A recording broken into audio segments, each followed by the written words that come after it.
বাড়িতে যেদিন মাটন কষা রান্না হয় সেদিন ভাতের কী সবজি বানাবো সেটা নিয়ে একদমই চিন্তা করতে হয় না। আর আজকে আমাদের বাড়িতে হচ্ছিল মাটন রান্না, যেটা দিয়ে এক থালা ভাত নিমেষেই চলে যাবে।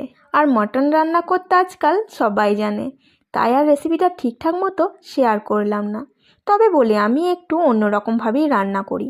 আমি রান্না করলে আলুগুলোকে খুবই মোটা রাখি, কেননা মটনের আলু আর পাতলা ঝোলটা খেতেই ভালো লাগে। আর আমি না অনেকক্ষণ ধরে মাটনটাকে কষাই, যাতে খেতে ভালো লাগে। আর আমার কষানো প্রায় কমপ্লিট, প্রায় 1.5 ঘন্টার মতো আমি কষিয়েছি।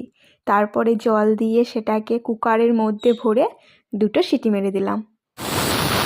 ব্যাস, রেডি হয়ে গেল মাটনের পাতলা ঝোল। আর এই যে গরম গরম ঝোল আর সাদা ভাত খেতে সবারই খুব ভালো লাগে, তাই বাবাও ঝটফট খেতে বসে পড়েছিল আর আমিও এই ধারে খেতে বসে পড়েছিলাম।